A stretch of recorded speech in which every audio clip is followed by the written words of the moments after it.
Today, I want to share with you guys my top 5 tips for you guys to have a more effective animation shot. After working so many years in so many animations, you develop a workflow. Every animator is different, but there is things that is true from most animators that are incredibly effective that I want to share with you guys today. So let's get to it. So for those that don't know me, my name is Harvey Newman. I like to share my passion for animation in this channel. If you're new to this channel and you enjoy this video and it proves useful to you in any ways, consider subscribing, pressing the like button, and comment down below after you watch the video and let me know your thoughts about these 5 tips. So after animating for 20 plus years, I kind of developed my own workflow, but I just want to preface this by saying that every animator has a different workflow.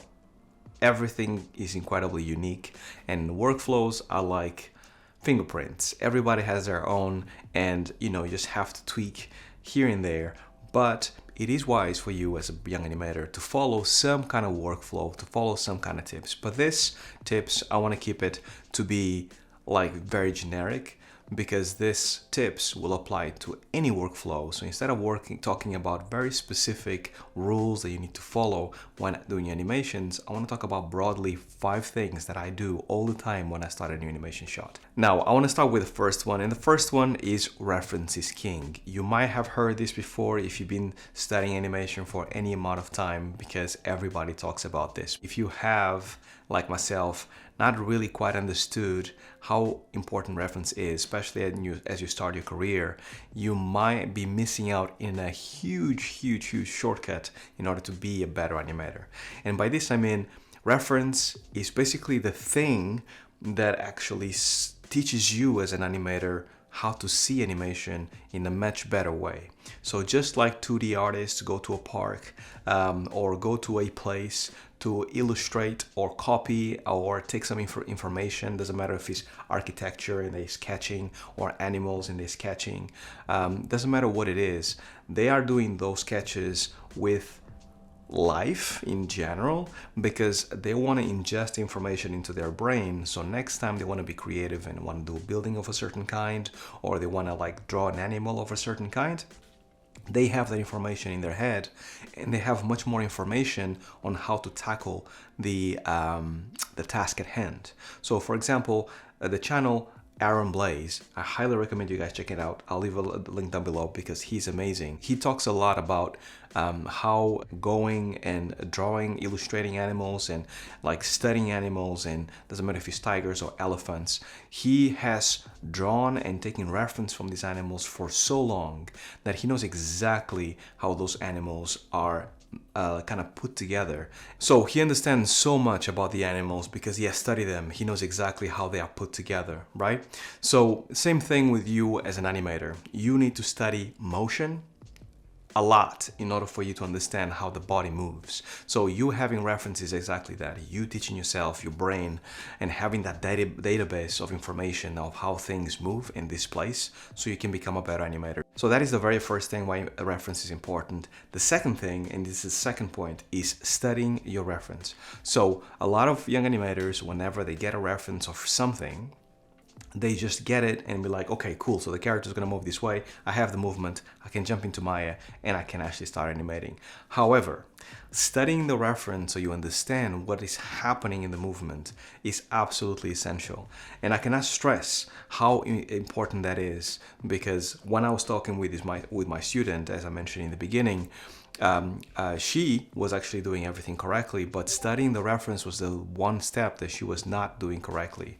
And it was because there was a lot of information that we went through together when it comes to actually how the body is moving, what is it coming from, where is it going to, what is happening between, all the breakdowns, and what makes the shot interesting, and going as far as actually drawing over your videos, and also adding notes that you actually have come up with as you are studying your reference. So studying your reference allows you to be creative with something that is original. So it's almost like you are taking what is reality, what is real when you shoot video of yourself or you see somebody else doing it, and then you kind of analyzing what's interesting about this motion. right? Because if you have the motion and you have what's interesting about this motion, and you also have how you're going to edit this motion in Maya before you jump into Maya, it means that now you are more ready than ever to make sure that your animation shines as bright as possible. Now, the third tip that I can give you is make sure that your reference is as entertaining as possible. And what I mean by as entertaining as possible is that if when you shoot the video of yourself or somebody else and it's already really interesting to watch, doesn't matter if it's an action piece or a funny piece, but in reality, it's actually something that actually is already entertaining, it means that that reference, when you put it in animation, in the animation context, is going to be even more entertaining, even more funny, even more badass if it's an action shot, right? So your raw material here as an animator is actually your reference. So extract as much as possible from your reference. So if you are shooting reference of yourself, make sure that you take and retake and shoot and reshoot like yourself doing the action until you can look at your reference as if it was somebody else, and you can say, you know what, this actually looks pretty solid, I like it, looks entertaining, looks amazing. And if you're directing someone else, get them to actually do the actions as you actually want them to do. Think like a film director, right? So if you have a Steven Spielberg or Quentin Tarantino or whatever, they will not rest, they will not stay, like, they will not be satisfied until a Leonardo DiCaprio or Samuel L. Jackson gives them the performance that they actually saw in their head when they were writing the script. So it's exactly the same thing that you have to do with your shot. Make sure that whatever reference you have, as best as possible, can be really good. Now, I don't expect anybody to be like a Hollywood actor and do like an amazing acting piece, because I'm not great myself, but do as best as you can. Because if you can take it like 90% there in your reference and you're like, you know what, I can see it, that means that the extra 10% you can just kind of like create in the animation side of things, right? You can take it to Maya and then basically create that extra pizzazz that you're looking for in the shot itself, right? So that is really important. Make your shot as entertaining as possible. Now, tip number 4 is when you are blocking your shots, try to think about your blocking as if you were a 2D animator.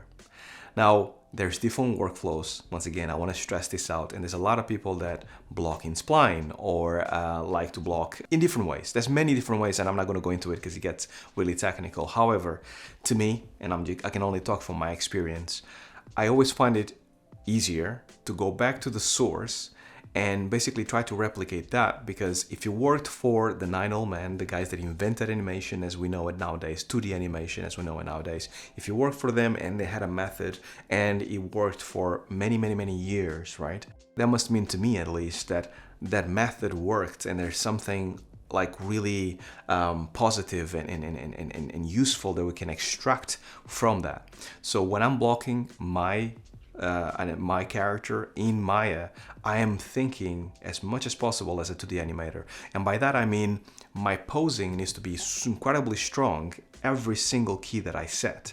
So when I look at my reference and I'm looking at what I'm doing with my body as I'm taking reference and taking videos, I'm thinking about animation and I'm trying to actually be as entertaining as possible.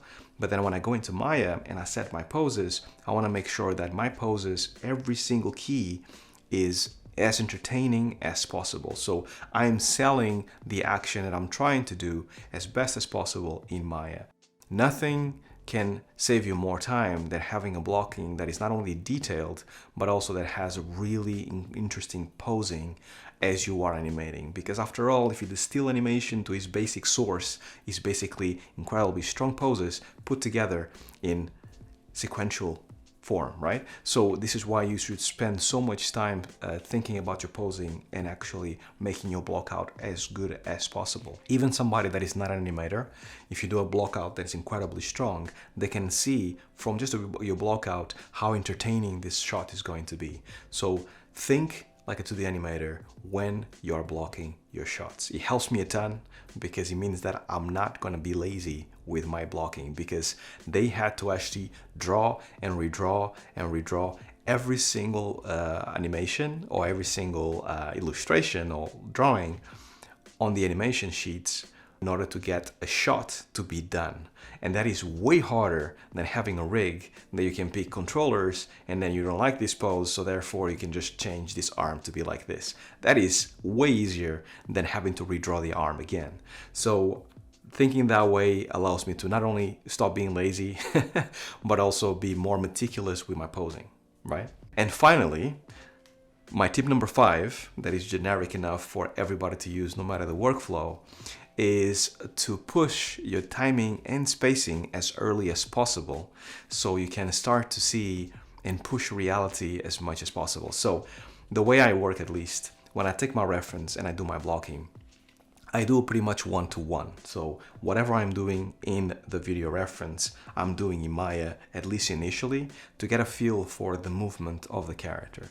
But once I have that pass done, I make sure that everything is keyed in the same key, and then I start moving my keys to get the timing and spacing to be a bit more entertaining. And the reason why is because reality is boring, right? Or at least that's how I think about it. Reality is boring for animation, and your role as an animator is to kind of push reality to be plus if you are doing something realistic, or if you're doing something cartoony, then you absolutely are pushing that reality to be way more entertaining than it is in real life. So for me, it's very much about what am I trying to do with this shot? Is it realistic? Is it cartoony? And then depending on that bridge, then I go ahead and start moving my keys to make sure that if I'm actually punching somebody and in reality it looks like this and this is boring, in my animation, I'm doing that, right? Like that is super, super quick. Same movement, just different key setup in your Maya. And that helps you a ton because with the same keys, the same block out, the same work that you've done before, just by moving things around, you can have a completely different feel to your animations. And that also allows you to have a much better understanding of timing and spacing in your animations, because those two concepts are normally the concepts that animators struggle the most. And they are basically like explaining air, right? They are very ethereal. They are very much difficult to explain. You really need to practice in order for you to understand it. So the more you practice in a very simple way, like at least to me, simple, the better you understand and the better animator you're going to be. So those are my 5 tips. Reference is king. Number 1, study your reference. Number 2, make your reference as entertaining as possible, right? And when blocking your shots, think as a 2D animator.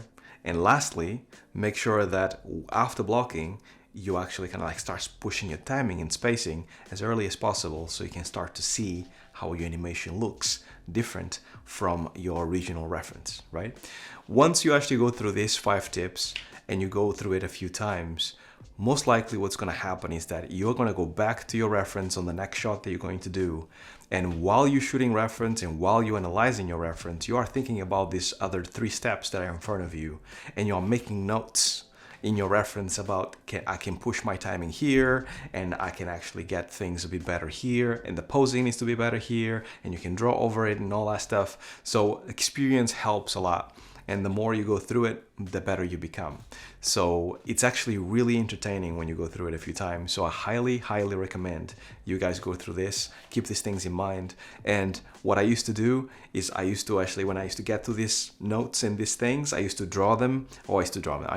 write them, put it on my wall in front of me and be like, okay, I need to keep that in mind as I go through, because there's so many things to think about in animation that you normally forget 1 step or 2 steps, and that is too late. And by the time you polish, you're like, I forgot to kind of like move my keys, or I forgot to study my reference. So if you put it in front of you on a piece of sheet, like I used to, it helps you a ton to make sure that you're like, did I actually follow all these steps? No. Step number 3, didn't do it, need to go back.